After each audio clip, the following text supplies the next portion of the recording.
Let's open the Bible, Exodus chapter 7. Kaya tignan po natin, buksan po natin sa ating mga Biblia sa Exodo, Kapitulo 7.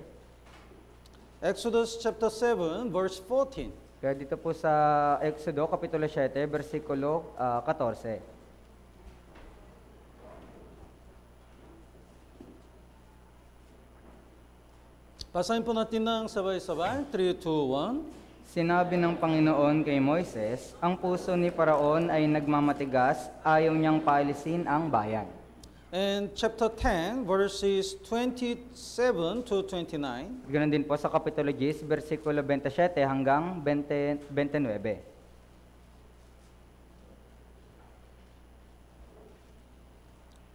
27 to 29. Basahin po natin ng sabay-sabay, 3, 2, 1.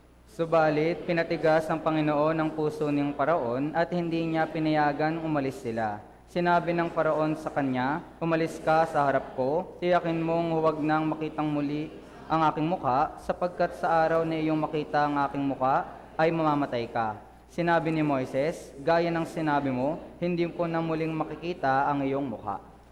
So today, we're gonna learn the lesson through the 10 plagues of Egypt. Kaya ngayon po, ating pag-aaralan po o matututunan yung aral mula po dun sa 10 salot doon po sa bansang Ehipto. Exodus chapter 1 is talking about the persecution to Israelite.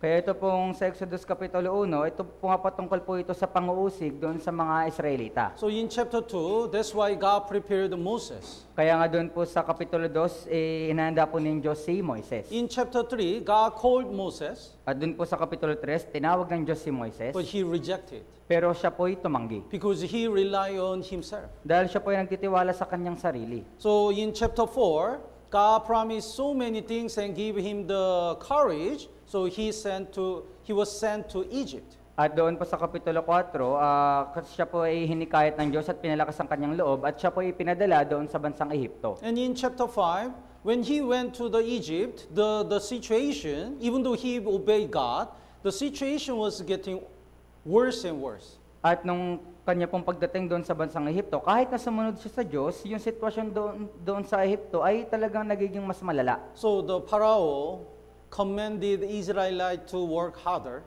Kaya si Parao po ay inutusan niya yung mga Israelita na magtrabaho pa ng higit. And Israelites complained and blamed Moses. At yung mga Israelita, sila ay nagreklamo at sinisisi nila si Moises. At that time, God comforted Moses. At yung mga oras na yun, kinomfort po ng Panginoon si Moises. What's the way to comfort the people? The people's way to comfort others? Kaya ano po ba yung paraan ng tao para i-comfort po yung mga ibang tao?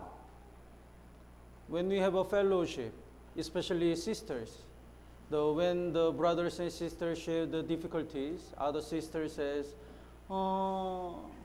Kaya dito po sa atin, sa mga sisters po ba, pagka sa mga sisters nagkakaroon ng fellowship, i-share nila yung kanilang mga kahirapan, sinasabi nila ganito. Oh. Very good translator. Oh. Sometimes some sisters cry together. Kaya yung iba namang mga sisters, sabay po silang umiiyak. And brothers don't understand anything. At ibang mga brothers, hindi nila naintindihan yung nangyayari. Why they cry together? Kaya ano ba yung ginagawa nila? That is good things because they feel same things, right? Kaya yun po yung mabuting bagay dahil parehas po sila ng nararamdaman. That's the way of people to comfort others. Kaya yun po yung paraan ng mga tao para po magdamayan sa isa't isa. Sometimes we eat nice food together. Kaya paminsan tayo pa ay kumakain ng masasarap na pagkain magkakasama.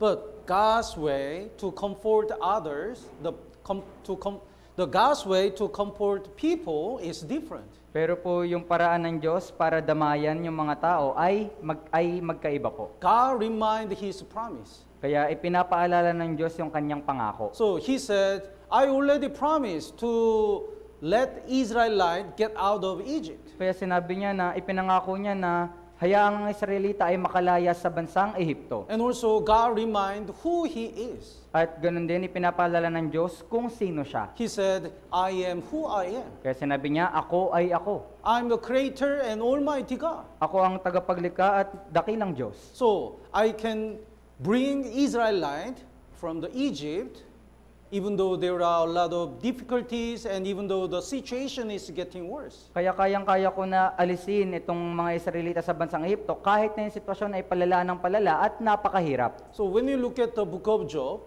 the Job had so many difficulties. Kaya pag titignan natin yung aklat ni Job, di ba si Job ay merong maraming kapighatian? And he was so depressed. At siya po ay talagang sobrang nanlulumo. Even he wanted to die. Kahit na gusto niya nang mamatay. At the time, God didn't say, oh. At nung oras na yun, hindi po sinabi ng Diyos na, Oh, very good.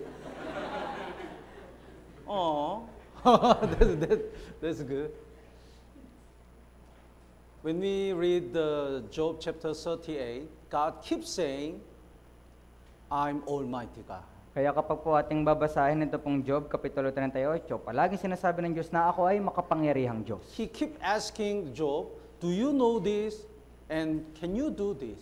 Paulit-ulit niyang tinatanong si Job na, kaya mo bang gawin to? Do you know this? Alam mo bang gawin to? Can you do this? At kaya mo bang gawin ito? It means He is Almighty God. Ibig sabihin, siya po ay makapangyarihang Diyos. When the Elijah was depressed because he couldn't see any fruits in his life, he wanted to die.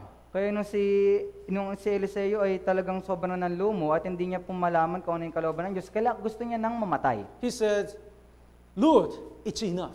Kaya sinabi niya na, Panginoon, sapat na. I'm not better than our former prophets. Kaya hindi ako mas magaling kaysa sa ibang naunang mga propeta. So he just look at what kind of fruit he has. Kaya tinitignan lang niya kung ano yung bunga na meron siya. He didn't see how much he obey God and how much he cry for God. Hindi niya nakita kung gaano siya sumunod sa Diyos at kung gaano siya umiyak sa Diyos. Instead of the progress, he just look at the result.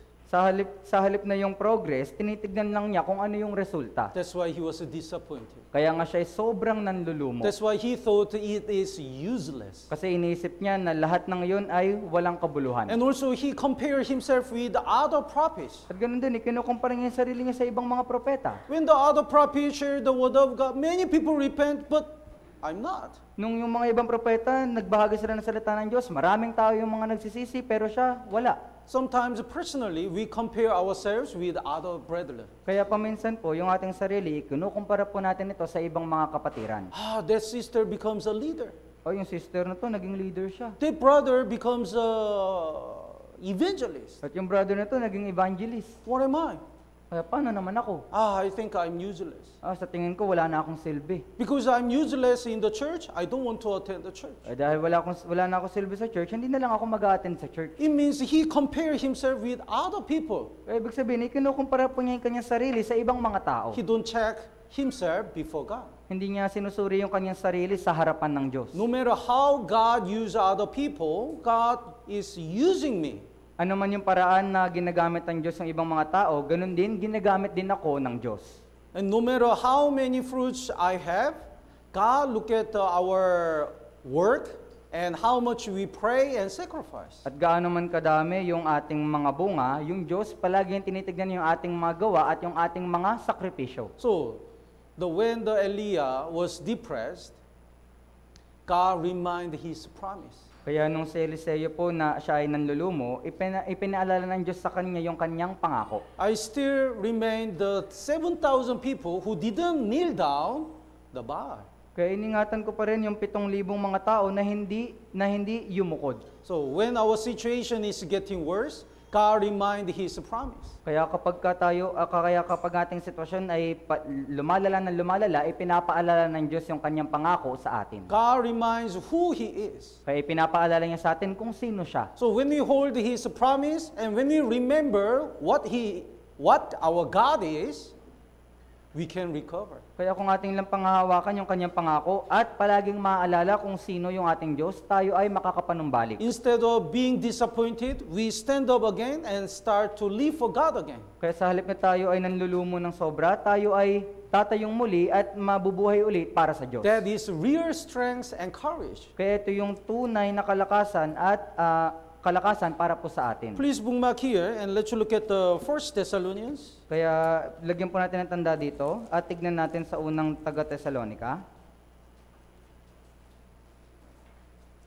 1 1 Thessalonians chapter 4, verse 18. So kaya sa unang mga taga-Tesalonica, Kapitulo 4, versikulo 14, In Thessalonican church, there are so many difficulties and persecutions. kaya dito po sa Iglesia ng Tesalonica, napakarami pong mga kapigatian. So God remind them that there is a resurrection and Jesus' second coming. Kaya ipinalala po sa kanila ng Diyos na merong muling pagkabuhay at merong muling pagdating ng Panginoong Hesus And then Kristo. verse 18, therefore comfort one another with these words.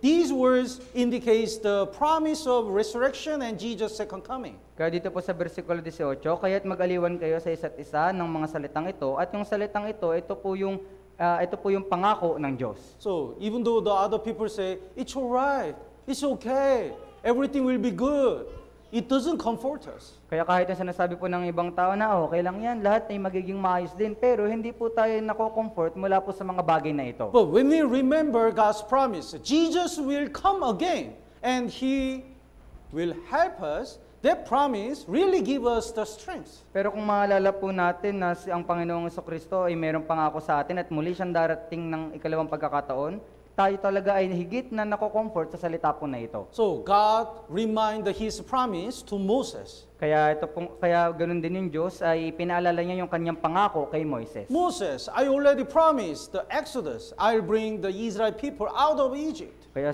sinabi niya, Moises, ipinangako ko na aalisin ko sa bansang Ehipto itong mga Israelita. So he got strength again, and according to the God's commandment, he brought the 10 plagues in Egypt. Kaya siya yung muling nagkaroon ng kalakasan at dinala po niya yung 10 salot doon sa bansang Ehipto. So Pharaoh was so stubborn. Kaya ito po si Parao, napakatigas ng ulo. Let's go back to Exodus chapter 7, Kaya balikan po natin sa Exodo, Kapitulo 7. verse 14.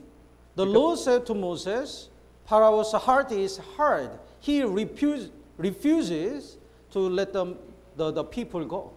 Kaya dito po sa Kapitulo 14, sinabi ng Panginoon kay Moises, ang puso ni Paraon ay nagmamatigas, ayaw niyang paalisin ang bayan. That's why God brought to the 10 plagues. Kaya nga dinala ng Diyos itong 10 salot. This is 10 plagues. Kaya ito po yung 10 salot.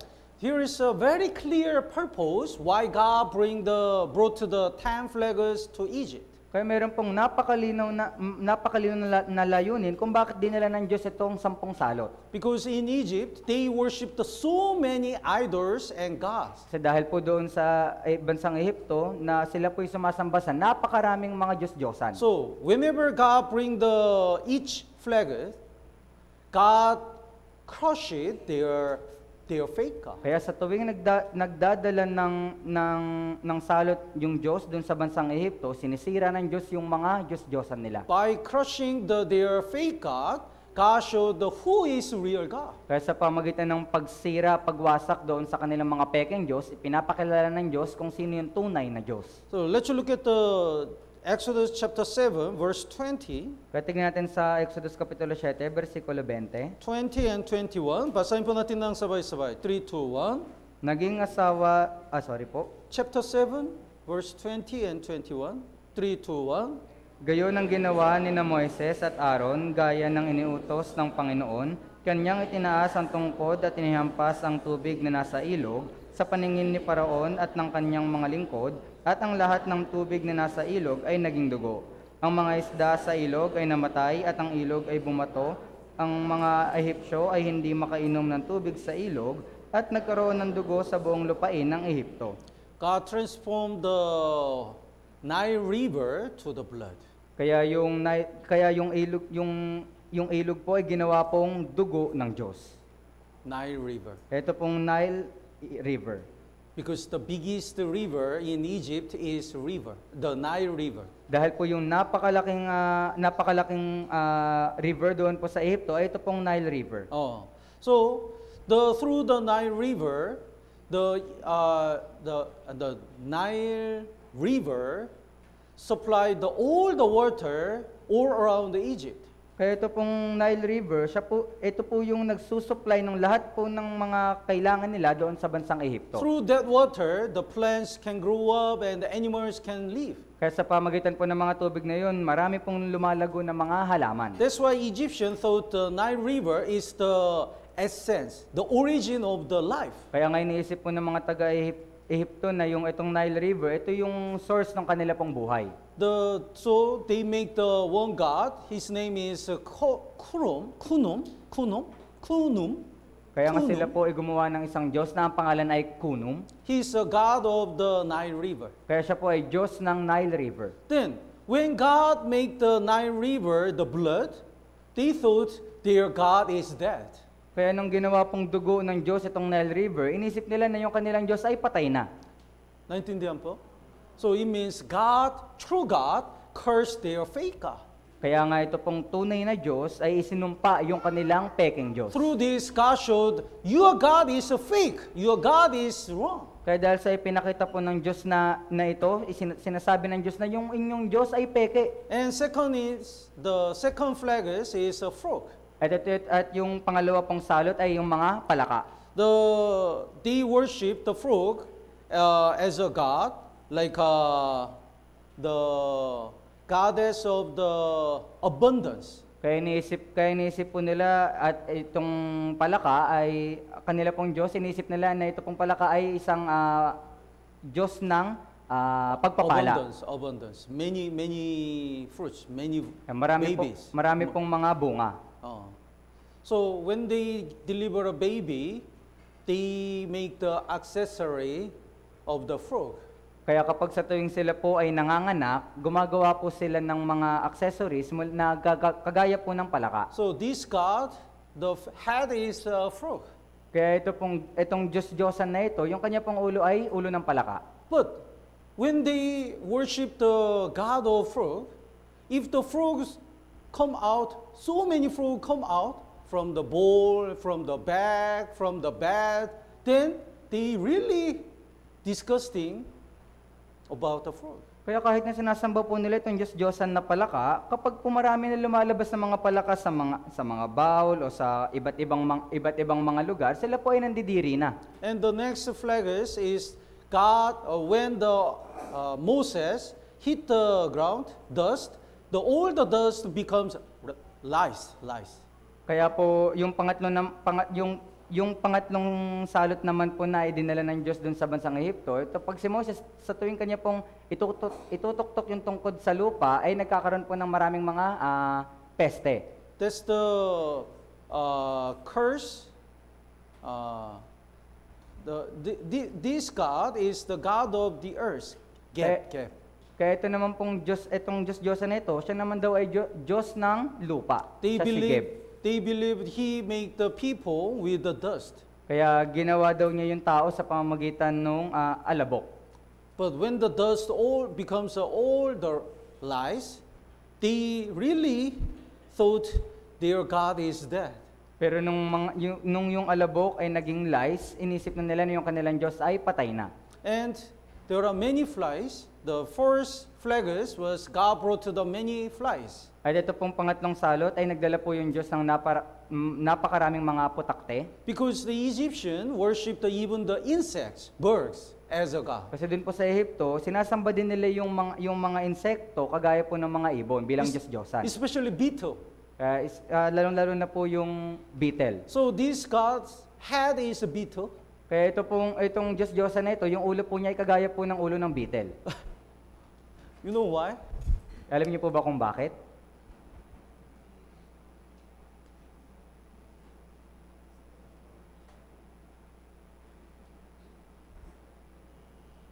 Beetle.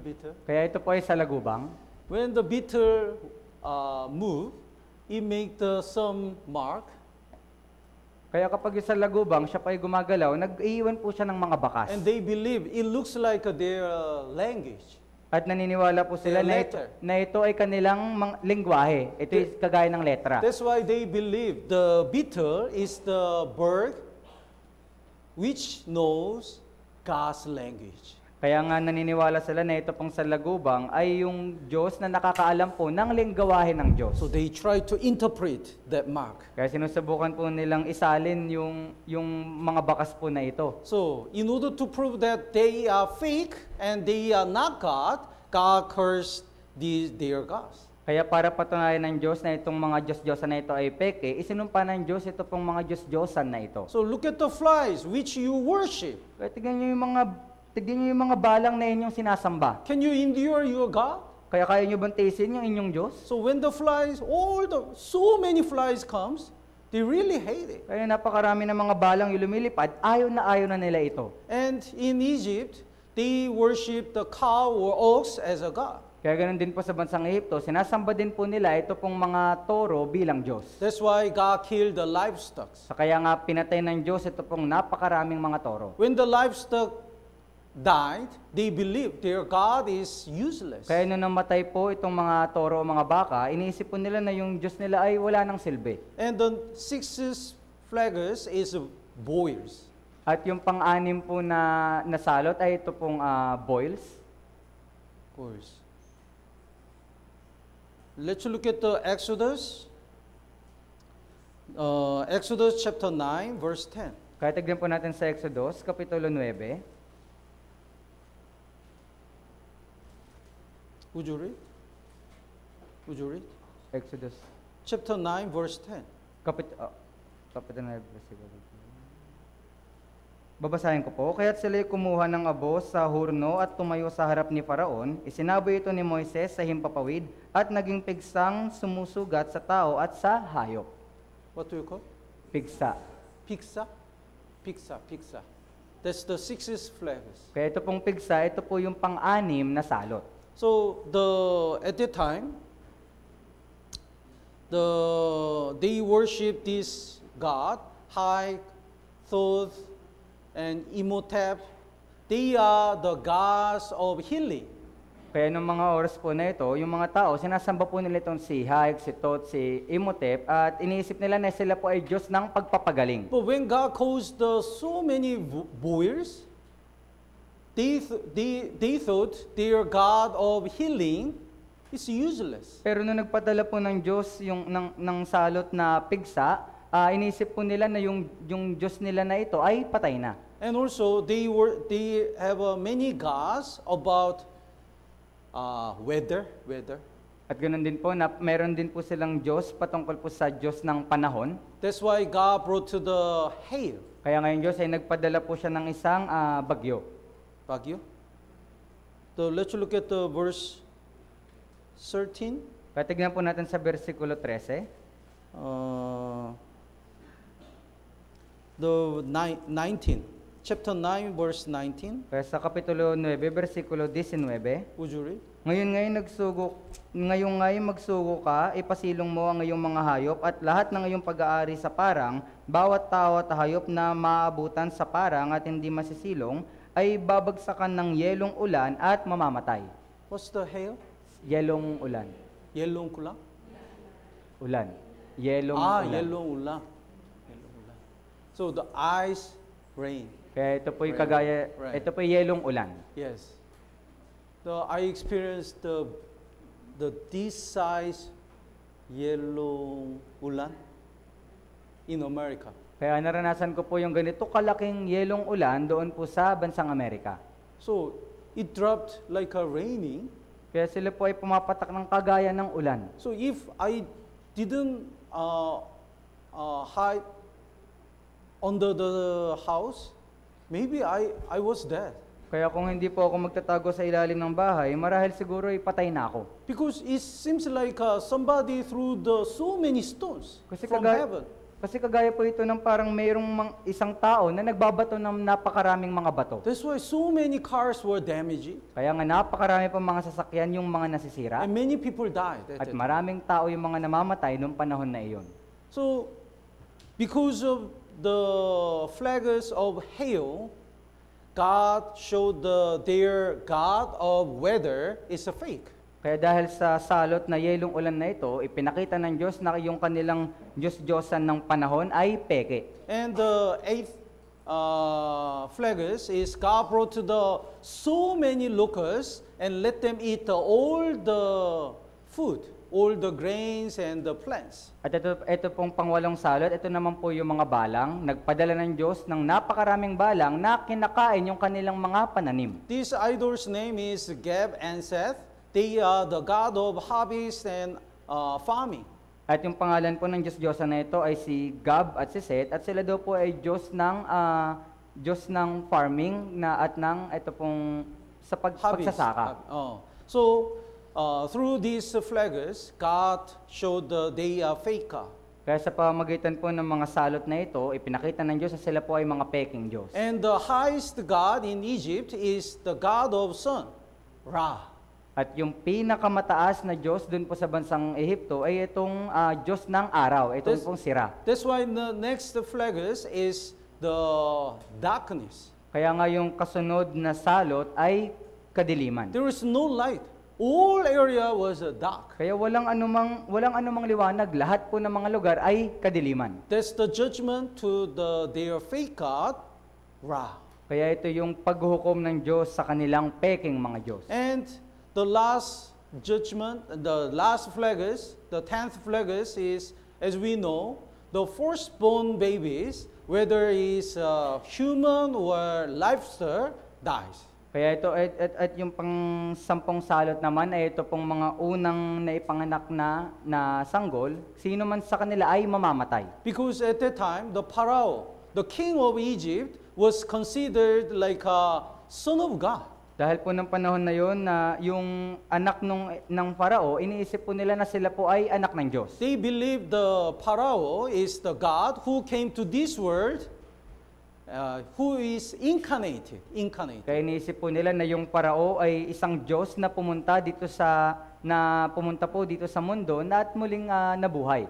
But when God killed his son, the people realized he's a fake. Pero nang pinatay po ng Diyos yung kanya pong anak, na unawaan ng mga tao na yung kanilang pinapaniwalaan ay peke. So through the 10 flags, God showed who is the true God. Kaya sa pamamagitan po ng 10 salot na ito, ipinapakita ng Diyos kung sino yung totoong Diyos. Even though God doesn't say anything, through these 10 flags, God proved that your gods are fake. Kaya kahit na wala pong sinasabing anuman yung Diyos, pero sa pamamagitan ng 10 salot na ito, ipinakita niya na yung inyong mga Diyos ay peke. Actually, God wants to bring not only Israel people, but also Egyptians. Sa katunayan, hindi lang pong gustong dalhin ng Diyos yung mga Israelita, kundi ganun din yung mga taga-Ehipto. God wants to save all the people. Gusto pong iligtas ng Diyos yung lahat ng mga tao. That's why some Egyptians who realize who is the true God, when they follow the Israelite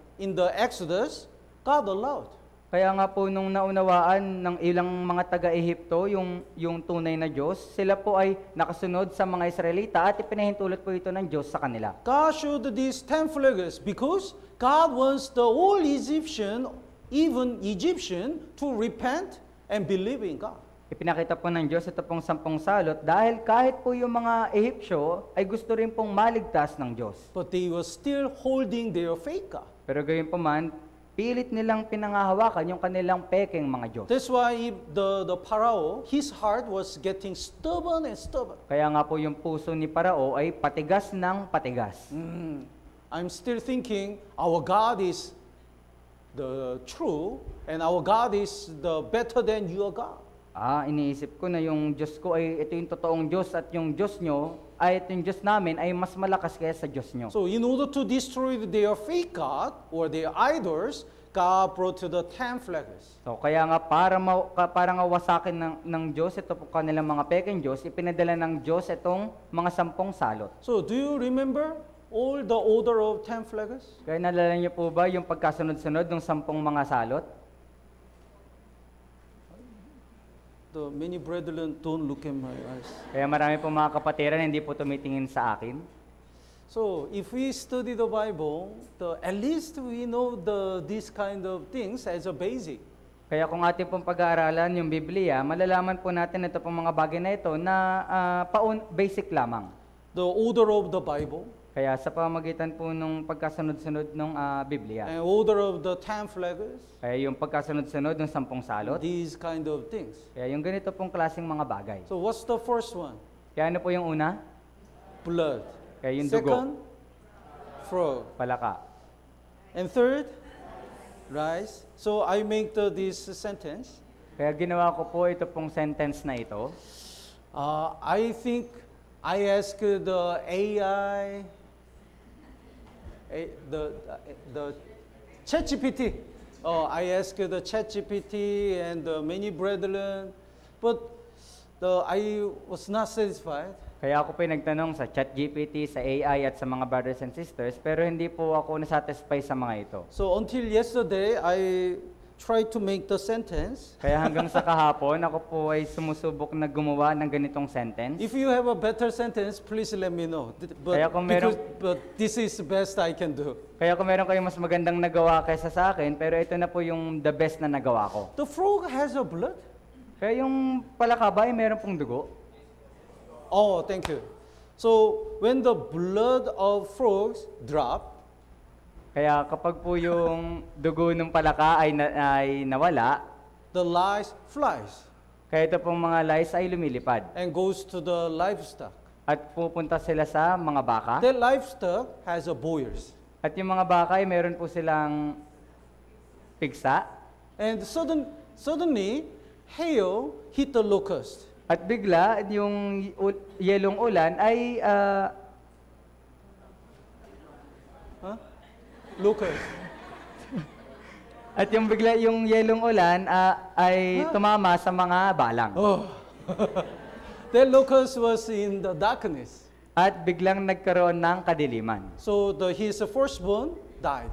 At yung kanya pong unang anak ay namatay. So that's the following the word by word of the 10 plagues. Kaya ito po yung pagkakasunod-sunod nung salita sa salita nung 10 mga salot. So in English, when the blood of frogs drop, the lice flies and goes to the livestock, which has boils.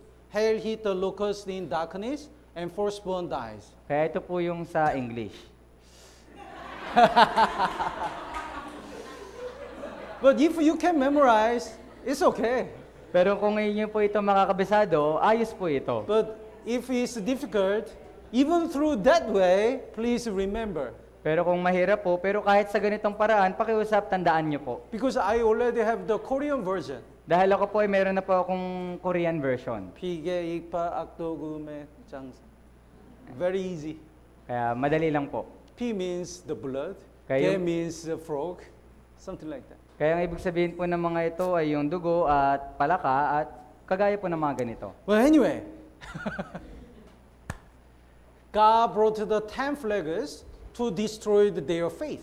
Pero gawin pa man, ipinadala po ng Diyos itong 10 salot para sirain yung kanilang pananampalataya. You know, even these days, God destroyed the people's idol in their heart first in order to get salvation, in Kaya order kahit- to save people. Kaya kahit po sa panahon natin ngayon, sinisira muna ng Diyos yung kanilang mga pekeng Diyos sa kanilang puso para pumaligtas yung mga tao. Because if the people hold their fake God, they cannot find the only true God. Dahil kung mayroon pa rin pinangahawakan na pekeng Diyos yung mga tao, hindi nila matatagpuan yung tunay na Diyos. If the people have the idols in their heart, they cannot get salvation. Kung mayroon pa rin silang Diyos sa kanilang puso, hindi po sila maliligtas. That's why God judged their fake God first. Kaya nga hinuhukuman muna ng Diyos yung kanilang mga pekeng Diyos. That's why God destroyed their idols first. Kaya winawasak muna ng Diyos yung kanilang pekeng Diyos. Let's look at the Psalm number 115. Kaya tignan po natin sa awit, chapter 115.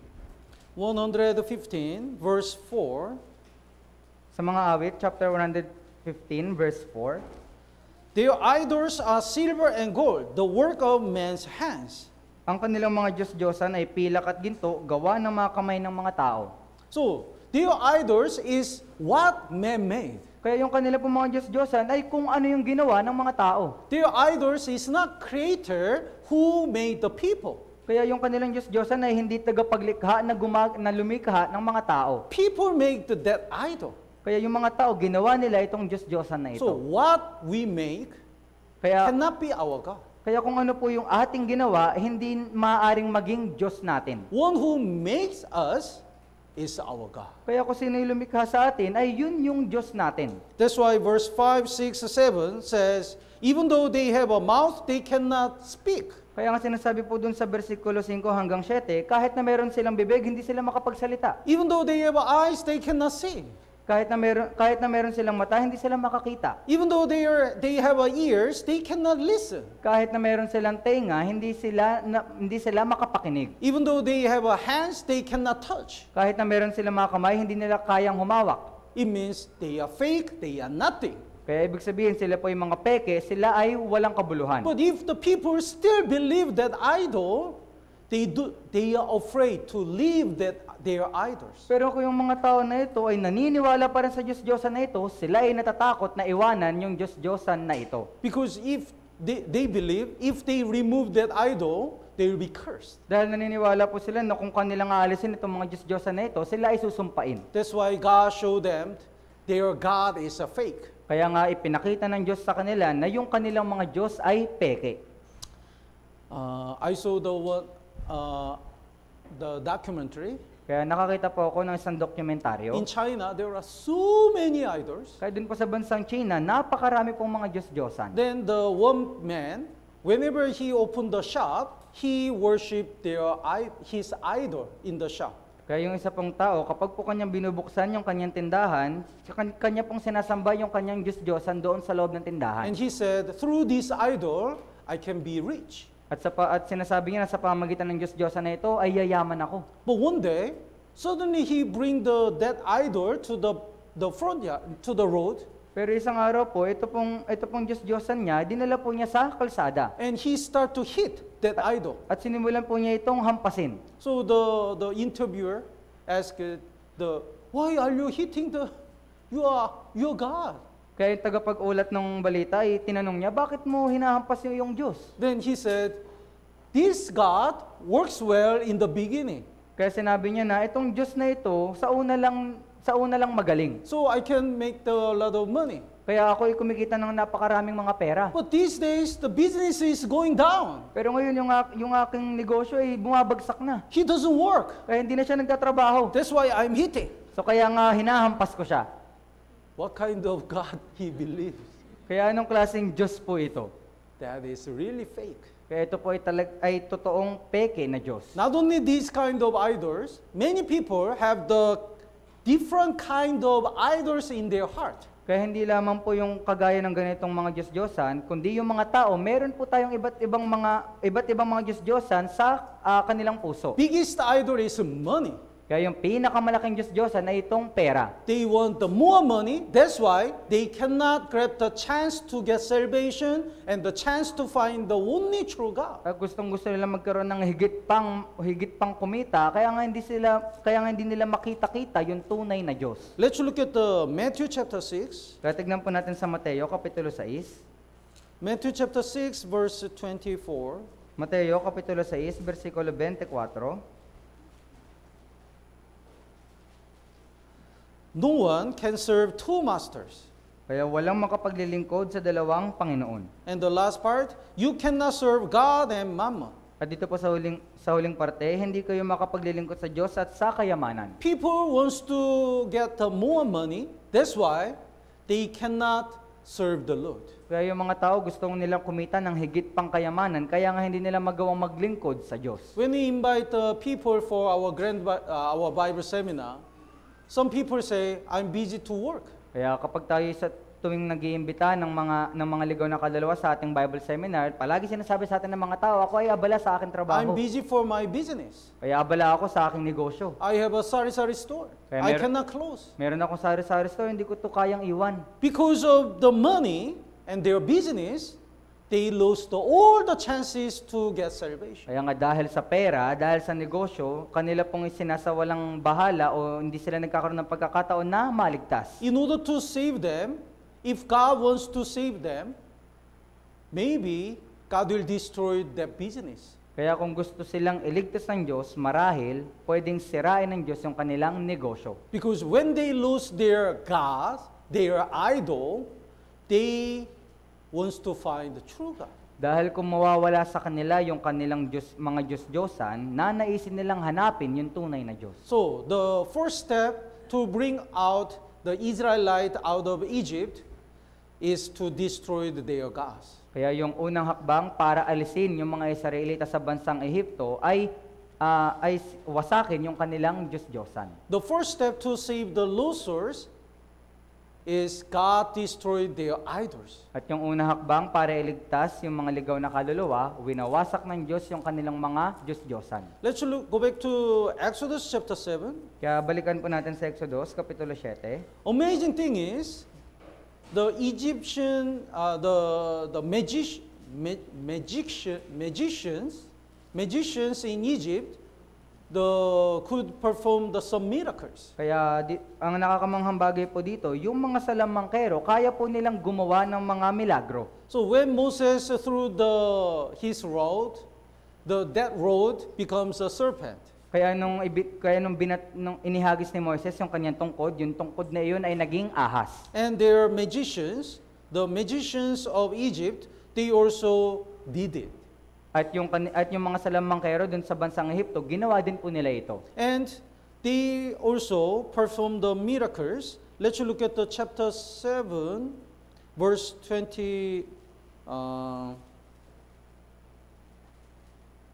verse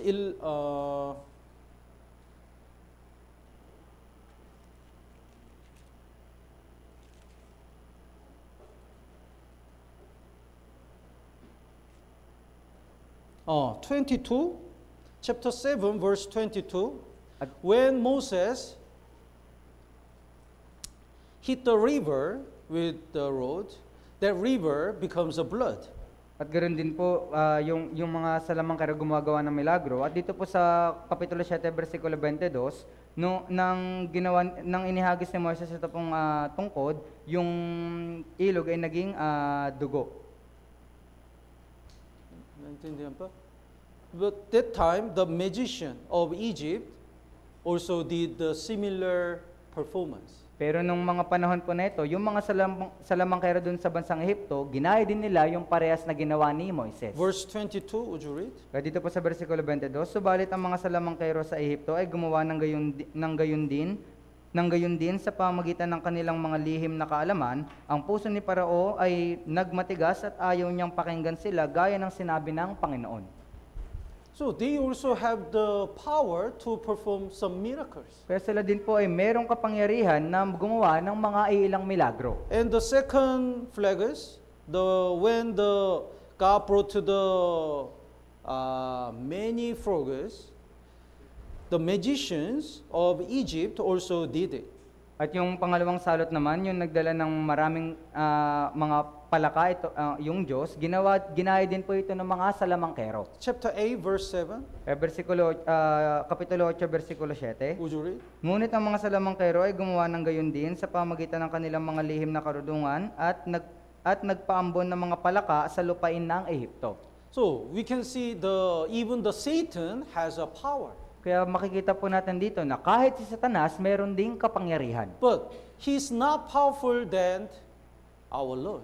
Pero hindi siya ganun kalakas kagaya ng ating Diyos. So after second plagues, the magicians of Egypt cannot imitate the other plagues. Kaya pagkatapos po nitong ikalawang salot, yung mga salamangkero sa bansang Ehipto, hindi na nila nasundan yung iba pang mga sumunod na salot. So in the Bible, the number of Satan is 6. Kaya dito po sa Biblia, yung numero po ni Satanas ay 6 o 6. And number of God is 7. At yung numero naman po ng Diyos ay 7. So 7 indicates the perfection. Kaya ibig sabihin po ng 7 ay perpekto. That's God's number. At ito yung numero ng Diyos. So God is greater than the Satan, of course. At yung Diyos ay mas dakila kaysa kay Satanas. God is wiser and more powerful than the Satan. At higit na mas matalino ang Diyos at makapangyarihan kaysa kay Satanas. But Satan also has wisdom and power. That's why through his wisdom and power, he deceived many people. Pero gayon pa man, si Satanas ay meron din siyang karunungan at kapangyarihan at sa pamagitan ng kanyang karunungan at kapangyarihan, dinadaya niya yung maraming mga tao. That's why the people who like the work of Satan, their heart is getting stubborn and stubborn. Kaya nga yung mga tao na mayroong puso na mangha-mangha sa kapangyarihan ni Satanas, yung kanilang puso ay patigas ng patigas. When the Moses hit the river and that river becomes a blood, probably the Pharaoh must get surprised.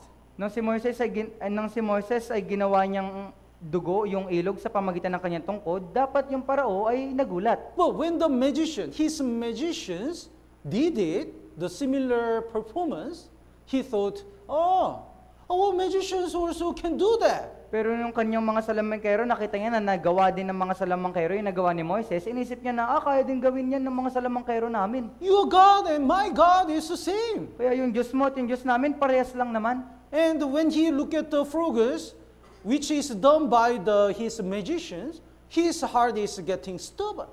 At nung nakita rin niya yung mga palaka na ginawa din ng kanyang mga salamangkero, mas lalo pang tumigas yung kanyang puso. The chapter 7 verse 14, Kaya dito po sa Kapitulo 7, versikulo 14. the Lord said to Moses, Pharaoh's heart is hard.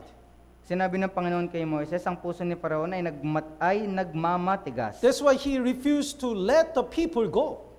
Kaya nga ayaw niyang paalisin ang bayan. And even though God showed so many flags and the miracles, his heart is still rely on his magician and his gods. At kahit na nagpakita na ng napakaraming salot yung Diyos, yung kanyang puso ay matigas pa rin. That's why let's look at the Exodus chapter 10. Kaya nga tignan po natin sa Exodus kapitulo 10, verse 27. versikulo 27. That's why the Bible says, the Lord hardened Pharaoh's heart and he would not let them go. Kaya nga sinabi po ng Biblia na subalit pinatigas ng Panginoon ang puso ng Paraon at hindi niya pinayagang umalis sila. It sounds like even though the Pharaoh wants to believe in God, the Lord make his heart harden and not believe in God. Kaya parang ganito po yung tunog niya na kahit na gustong maniwala ng mga Ehipsyo sa Diyos, pero pinagmatigas ng Diyos yung kanilang puso. But true meaning is, because his heart is hard and getting stubborn,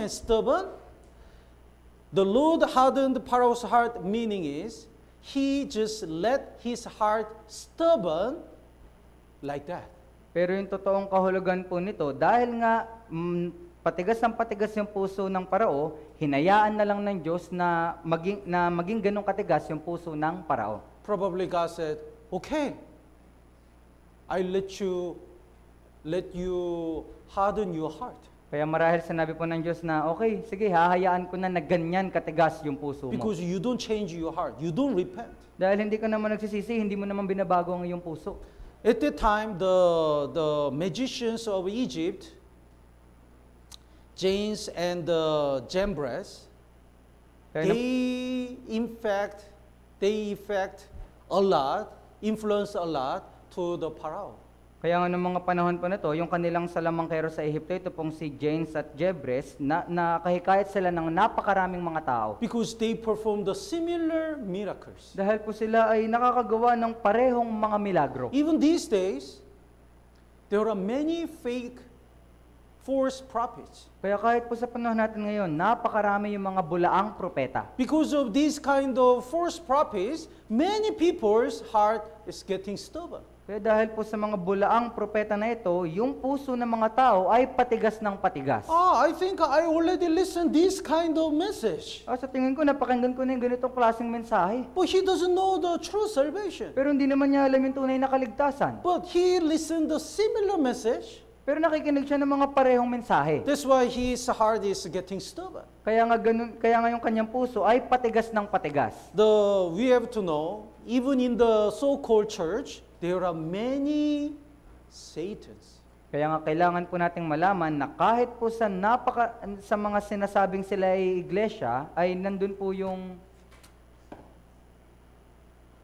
even in the so-called church, there are many Satans. Kaya kahit po sa iglesia, napakarami po ng Satanas. Let's look at the 2 Timothy. Kaya tignan po natin sa ikalawang Timoteo. 2 Timothy chapter 3, verse 8 and 9. Kaya sa ikalawa pong Timoteo, Kapitulo 3, versikulo 8 hanggang 9. 8. Now, as Jannes and the Jambres, they are the magicians of Egypt.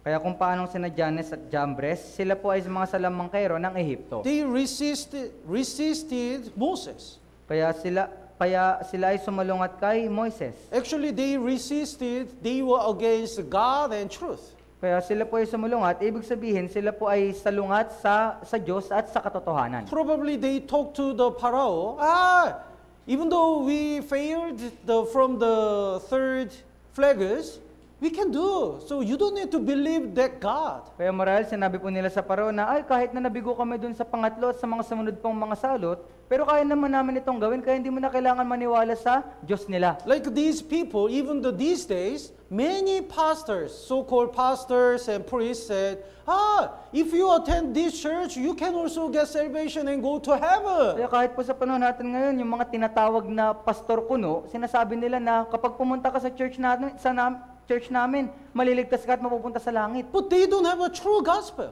Pero wala naman sila yung tunay na ebanghelyo. They cannot deliver the true salvation. Hindi naman nila kaya ipahayag yung tunay na kaligtasan. But because of them, many people's heart are getting stubborn and stubborn. Pero dahil sa mga kagaya nila, yung napakaraming puso ng mga tao ay patigas ng patigas. The verse 8 and 9, basahin po natin ng sabay-sabay. 3, 2, 1. Kung paanong sina Jannes at Jambres ay sumalungat kay Moises, ang mga ito ay sumalungat din sa katotohanan, mga taong masasama ang pag-iisip at mga nagtakwil sa pananampalataya, ngunit sila ay hindi magpapatuloy sapagkat mahayag sa lahat ng mga tao ang kanilang kahangalan, gaya na nangyari sa mga lalaking iyon.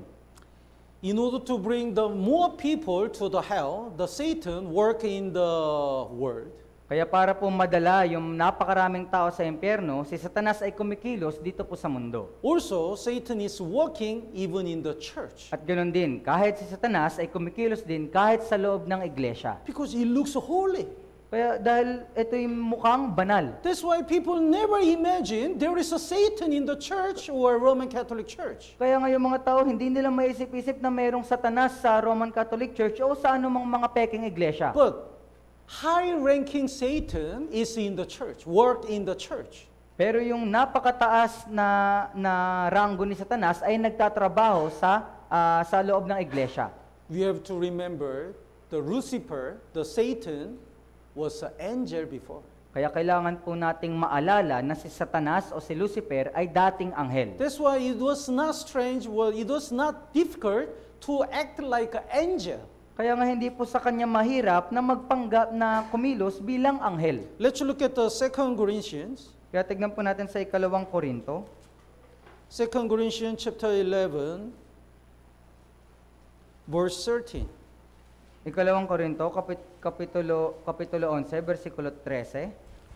Such are false apostles and deceitful workers, and transforming themselves into apostles of Christ. They act like apostles and the holy pastor and the priest. Sapagkat ang gayong mga tao ay mga huwad na apostol, mga mandarayang manggagawa na nagpapanggap ng mga apostol ni Kristo. Kaya sila po ay nagpapanggap na bilang mga banal, kagaya po ng mga apostol at ni Kristo. The verse 14 and 15, basahin po natin ng sabay-sabay. 3, 2, 1. At hindi nakapagtataka, sapagkat maging si Satanas man ay nagpapanggap na anghel ng liwanag, kaya't hindi nakapagtataka na ang kanyang mga ministro naman ay magpanggap na mga ministro ng katwiran, ang kanilang wakas ay magiging ayon sa kanilang mga gawa. Yes. Satan imitate our Lord. Kaya si Satanas, ginagaya po niya yung ating Diyos. Satan imitate the angels Kaya si Satanas, ginagaya po niya yung mga anghel. in order to deceive many people. Kaya para makapangdaya ng napakaraming mga tao. There is one snake. Kaya meron pong isang ahas.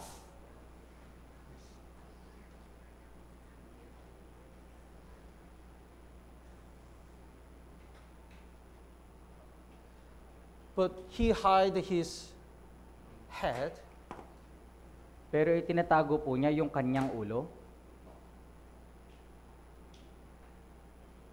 and his tail looks like an insect. At yung kanyang buntot ay parang insekto. So he's shaking his tail.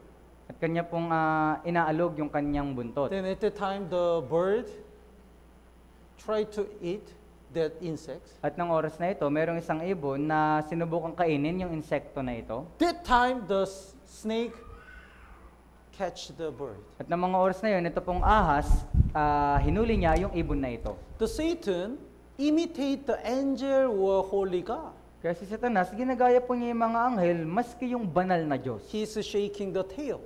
Kanya pong iwanawagayway yung kanyang buntot. When the people are tempted, they catch it at their source. At kapag yung mga tao ay natukso, kanya pong hinuhuli sila. So,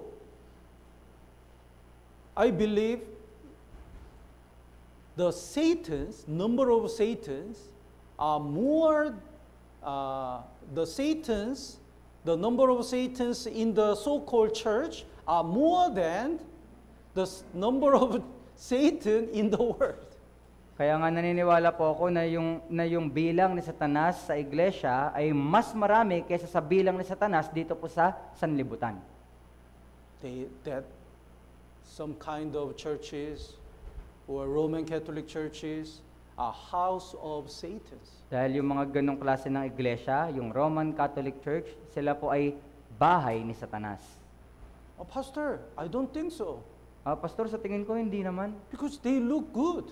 Dahil pag titignan ko sila, mukha naman silang mabubuti. Then can you tell me who gets salvation through that kind of doctrine in Roman Catholic Church? Kung ganun, kaya mo ba sa akin sabihin na kung sino yung tunay na naligtas sa pamagitan ng Roman Catholic Church? They emphasize their own works. Ini-emphasize nila yung kanilang sariling mga gawa. And they prayed before the Maria. At sila po ay nananalangin sa harapan ni Maria. And they make so many idols. At sila po ay gumagawa ng napakaraming mga Diyos-Diyosan. Then who can get salvation through the Roman Catholic Church wrong doctrine? Kaya sino yung mga maliligtas mula sa maling katuruan ng Roman Catholic Church? How many people are going to hell because of the Roman Catholic Church? Gaano kadaming mga tao ay mapupunta sa impyerno dahil sa Roman Catholic Church? Satan is working even in the church. Kaya si Satanas ay gumagawa kahit nasa loob ng iglesia. So, not to be deceived, we should be watchful. Kaya para po tayo ay hindi madaya, kailangan po nating maging mapagmasid.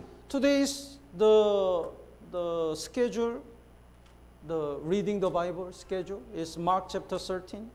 Kaya yung schedule po natin ngayon sa ating reading Bible schedule ay Mark chapter 13. Let's look at the Mark chapter 13.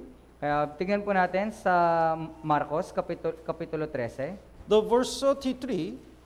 Marcos kapitulo 13 versikulo 33. The Mark chapter 13 is talking about the Jesus second coming. Jesus will come again. Kaya yung Marcos kapitulo 13 ay pinapatungkulan po dito yung muling pagdating ng Panginoong Jesucristo, na ang Panginoong Jesucristo ay muling darating. Then the verse 33, take heed, watch and pray.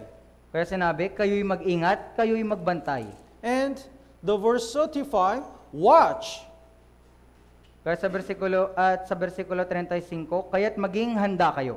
And verse 37, what I say to you, I say to all, watch. At sa 37, at ang sinasabi ko sa inyo ay sinabi ko sa lahat, maging handa kayo. So if we are not watchful through the Word of God and prayer and fellowship, we can easily deceived by Satan. Kaya kung hindi tayo magiging handa sa salita ng Diyos, sa fellowship, madali po tayong madadaya ni Satanas. When we listen the sermon from the YouTube or radio or any kinds of book, it sounds like similar. Kaya kapag nakikinig po tayo ng anumang mga sermon sa television o sa radyo o sa anumang paraan, parang parehas lang. But at the end, they emphasize the acceptance of prayer. Pero sa kahulihan, kanila pang iminumungkahi yung panalangin pagtanggap. And at the end, they emphasize if we don't work, we cannot go to heaven. At sa kahulihan, sinasabi nila na kung tayo hindi gagawa, hindi tayo makakapunta sa langit. And at the end, they emphasize other things, and other offering or other things. At sa kahulihan, sinasabi po nila yung ibang mga bagay kagaya ng paghahandog. So they are like James and Jambres. Kaya sila po ay kagaya ni Janes at ni Jambres. They are fake prophet who make the people's heart stubborn not to get salvation. Kaya sila po ay mga bulaang propeta na ginagawang matigas yung puso ng mga tao upang hindi maligtas. And we have to know when the Pharaoh didn't repent, and then the plagues was getting harder and harder.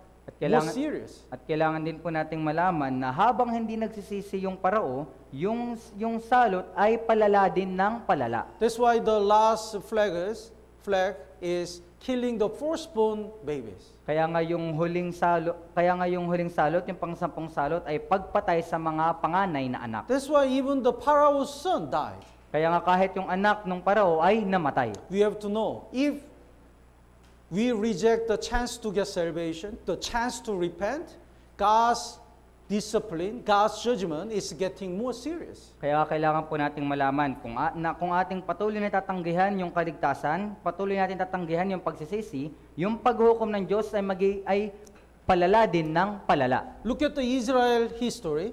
Kaya tignan niyo po yung history ng Israel. Whenever Israel people didn't repent and commit a sin, they were cursed within the 25 years. Kaya sa tuwing po yung mga Israelita ay hindi nagsisisi, sila po ay sinusumpa sa loob ng 25 years. So when they still don't repent, they were cursed within the 50 years. At kung sila ay hindi pa rin magsisisi, sila naman po ay susumpain ng 50 years. And when they commit a sin more, they were cursed for within the 100 years. At kung sila ay magpapatuloy pa rin sa kasalanan, sila ay susumpain sa loob ng 100 years. But when they killed Jesus Christ, they have been cursed for 2,000 years. At pero nung kanila pong pinatay si Jesucristo, sila po ay sinumpa sa loob ng 2,000 taon. So in order to make the Israelite repent, God keeps sending the prophets. Kaya nga para po gawin sa mga Israelita na sila ay magsisi, yung Diyos ay paulit-ulit na nagdadala ng mga disiplina. But their heart was getting stubborn and they didn't repent. Pero yung kanilang mga puso ay patuloy na nagmamatigas at hindi sila nagsisisi. That's why God's judgment was more serious. Kaya nga yung paghuhukom ng Diyos sa kanila ay mas lalong lumalaki. Jesus shared the message of salvation. Kaya si Jesucristo ay pinangaral po niya yung mensahe ng kaligtasan. But they killed Jesus Christ. Pero kanila pong pinatay si Jesucristo. Even after resurrection, Jesus appeared and shared the word of God. Kahit na pagkatapos ng kanyang muling pagkabuhay, siya ay nagpakitang muli at ibinahagi yung salita ng Diyos. And He sent His apostles to deliver the message of salvation to other people. At kanyang pinadala yung mga apostol na ibahagi ito pong mensahe ng kaligtasan sa ibang mga tao. But those who killed Jesus Christ also killed the apostles. Pero yung mga pumatay kay Jesucristo, pinatay din nila ito pong mga apostol. So even though God continued to give them the chances to repent, when they don't repent, God's judgment was getting serious. Kaya kahit na nga yung Diyos ay paulit-ulit na nagbibigay sa kanila ng chance na sila po ay magsisi, pero hindi sila nagsisisi, kaya yung parusa ng Diyos ay palala din ng palala. Finally, they will go to eternal hell. At sa kahulihan, sila po ay pupunta sa walang hanggang impyerno. Not the 2,000. Kaya hindi na po 2,000. Eternal. Ito po ay panghabang buhay na. Even these days, God gives the chance to repent and get salvation. Kaya kahit po sa panahon natin ngayon, nagbibigay yung Diyos ng pagkakataon na tayo po ay maligtas. But if the people reject all the chances and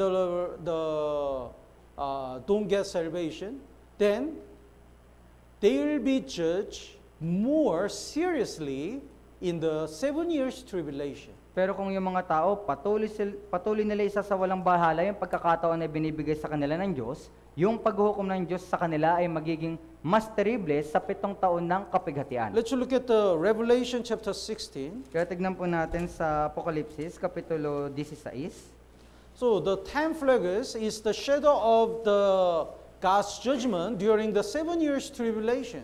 Kaya ito pong 10 salot, ito po ay anino ng Diyos mula doon sa 7 taon ng kapighatian. Like God judged Egypt, God will judge this world. Kaya kung paanong hinukuman ng Diyos yung bansang Ehipto, huhukuman din ng Diyos itong mundo. So, chapter 16, verse 4, during the 7 years tribulation, verse 4, the third angel poured out his bowl on the rivers and springs of water, and they became blood.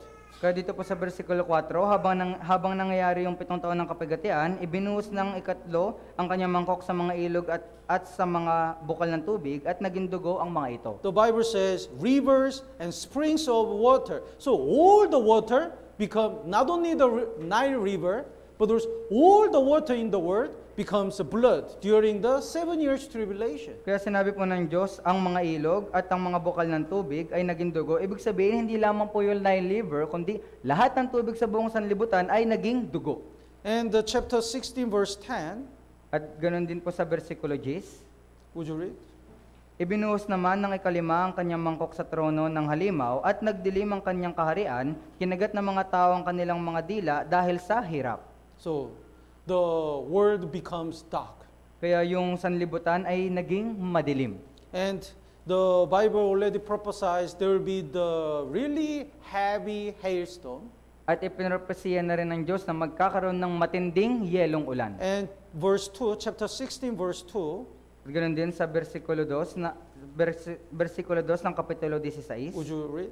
Kaya't humayo ang una at ibinuhos ang kanyang mangkok sa lupa at nagkaroon ng nakakapandiri at masamang sugat ang mga taong may tanda ng halimaw at ang mga sumamba sa larawan nito. So if the people reject the love of God and the chance to get salvation, like Egyptians, God will bring the more serious judgment in this world. Kaya kung tatanggihan po ng mga tao yung kaligtasan at tatanggihan yung Diyos, kagaya po kung paano hinukuman ng Diyos yung bansang Ehipto, huhukuman din ng Diyos ito pong sanlibutan.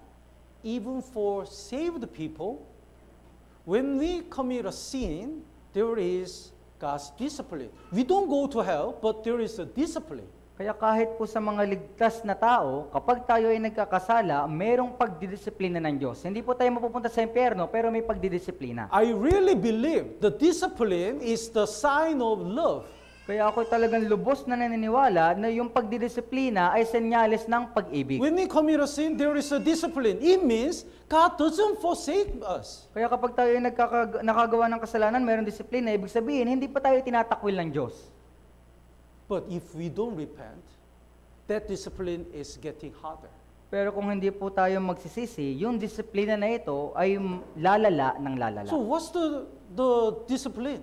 Kaya ano po ba yung disiplina? When we have a sin, we cannot understand the Word of God. Kaya The Word of God doesn't touch it our heart. Kaya kapag mayroon po tayong kasalanan, yung salita ng Diyos, hindi po nito naihipo yung ating puso. We cannot get the strength and wisdom from the sermon. Hindi po tayo magkaroon ng kalakasan at karunungan mula sa mga sermon. Because we still have the darkness in our heart. We still have a sin. Dahil nga mayroon pa tayong kadiliman sa ating puso, mayroon pa tayong kasalanan sa ating puso. So if there's something wrong in our Christian life, we have to find the reason and repent. Kaya kung ano mang merong mali sa ating buhay Kristiyano, kailangan po nating hanapin kung ano yung rason na ito at pagsisihan. But if we don't repent and keep insisting our heart and our sin, God's discipline is harder.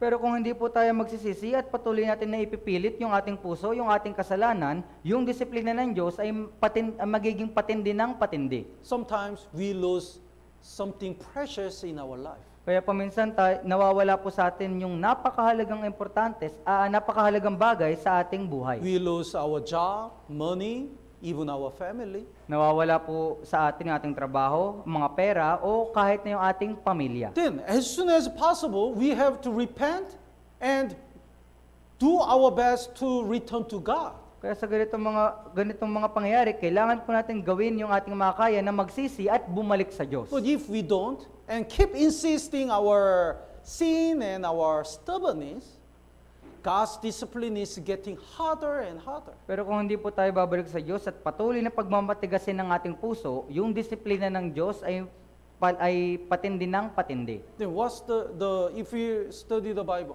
when the man, so-called brother, commit the sexual sin, God take his life.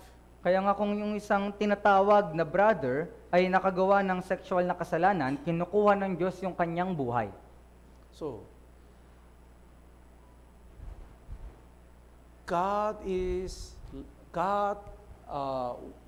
when still God discipline us, we immediately should repent. Kaya nga kung yung Diyos ay dinidisiplina po tayo, nang agad-agad, dapat po tayong magsisi agad. We have to know, we cannot win God.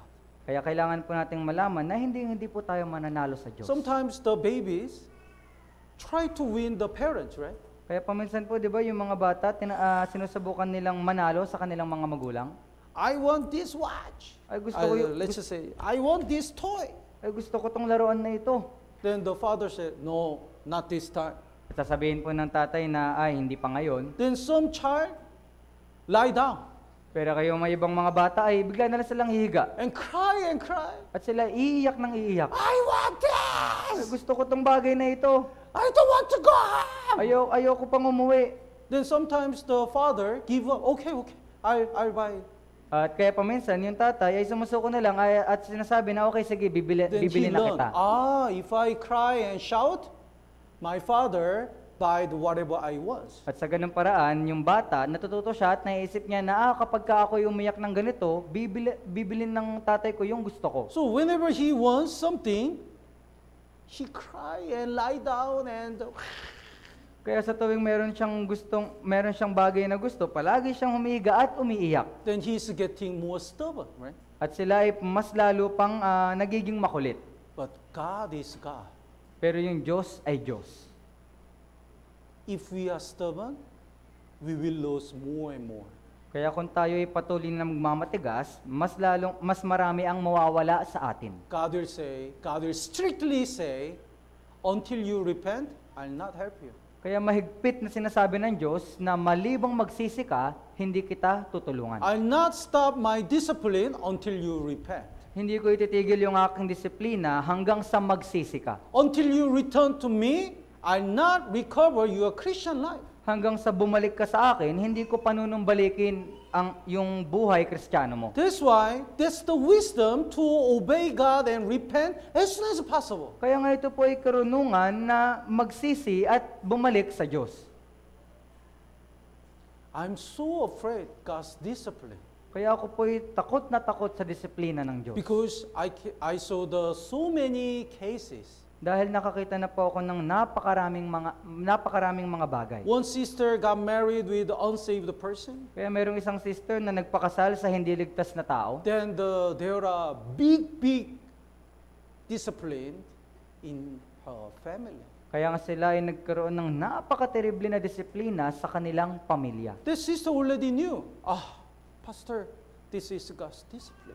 Kaya at yung sister na yun, alam na niya na, pastor, ito yung disiplina ng Even Diyos. though the other pastors and the other brethren they try to stop me to get married, I keep insisting.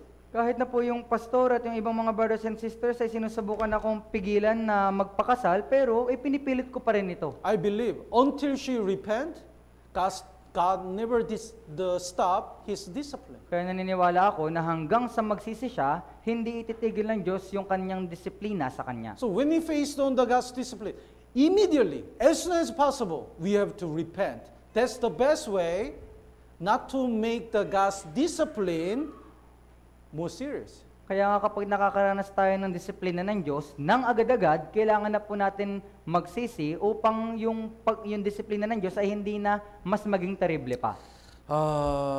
Today I couldn't finish the sermon, the time's up. So we will continue next time.